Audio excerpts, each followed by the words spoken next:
warahmatullahi wabarakatuh. Salam bahagia Bapak dan Ibu guru hebat. Saya Asnidar, calon guru penggerak angkatan 9 dari SD Negeri nomor 68 strip 1 Simpang Mersam, Kabupaten Batanghari, Provinsi Jambi. Saya akan memaparkan kesimpulan dan refleksi pemikiran Ki Hajar Dewantara pada modul 1.1 dengan fasilitator Ibu Siti Maisyaro dan pengajar praktik Ibu Rati Hermiati. Pendidikan dan pengajaran tidaklah sama. Pengajaran adalah bagian dari pendidikan. Menurut Ki Hajar Dewantara, pengajaran adalah proses pendidikan dalam memberi ilmu untuk kecakapan hidup anak secara lahir dan batin.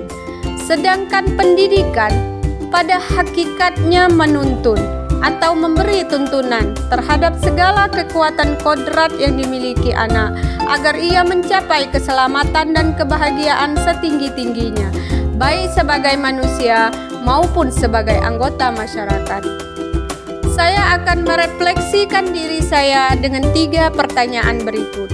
Pertama, apa yang saya percaya tentang murid dan pembelajaran di kelas sebelum saya mempelajari modul 1.1? Kedua, apa yang berubah dari pemikiran dan perilaku saya setelah mempelajari modul ini? Ketiga, apa yang dapat segera saya terapkan lebih baik agar kelas saya mencerminkan pemikiran Ki Hajar Dewantara? Sebelum saya mempelajari modul 1.1 tentang pemikiran Ki Hajar Dewantara, pembelajaran yang saya lakukan hanya terbatas transfer materi pelajaran saja.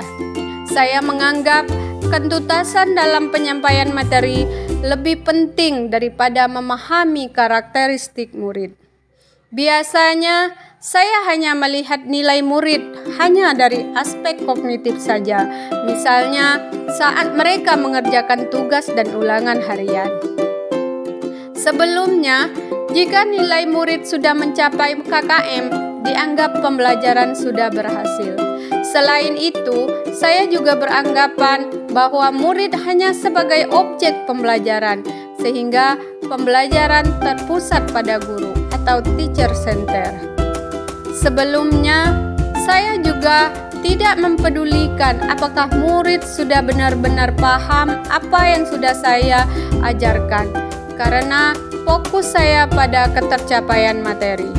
Saya pun hanya meminta siswa untuk menghafal materi yang saya ajarkan tanpa memikirkan bagaimana cara materi tersebut dapat dipahami dengan sepenuhnya. Sehingga saya pun sering merasa gagal dan mengeluh jika banyak murid yang tidak tuntas setelah melakukan evaluasi.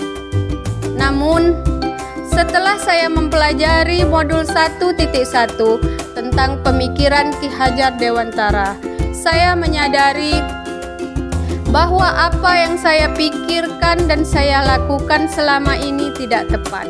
Seharusnya saya melakukan proses pembelajaran secara menyeluruh, bukan hanya aspek kognitif saja, namun juga afektif, psikomotor, spiritual, sosial, dan budaya. Murid bukan sebagai objek pembelajaran, melainkan sebagai subjek pembelajaran.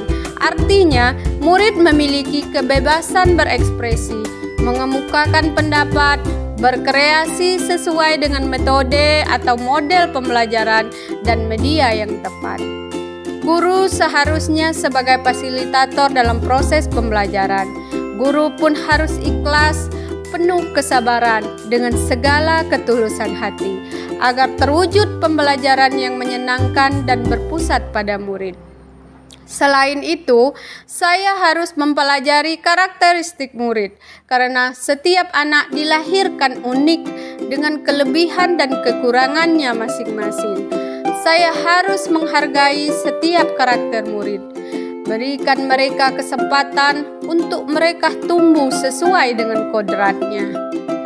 Yang dapat segera saya terapkan dalam pembelajaran di kelas antara lain merancang pembelajaran yang interaktif dan menyenangkan, dengan melibatkan murid sesuai dengan metode student center dan menerapkan pembelajaran abad 21 sesuai dengan pemikiran Ki Hajar Dewantara, yaitu berpikir kritis, kreatif, komunikasi, dan kolaboratif.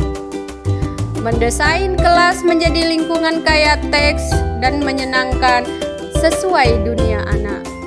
Pembelajaran tidak lagi menuntut, tetapi menuntun, karena tugas guru memberikan tuntunan atau arahan yang baik kepada murid. Selanjutnya, saya harus mengenali karakter dan latar belakang murid dengan menjalin komunikasi yang baik. Akhir kata, guru harus bisa menjadi teladan yang baik karena sosok guru digugu dan ditiru. Terima kasih. Salam guru penggerak. Wassalamualaikum warahmatullahi wabarakatuh.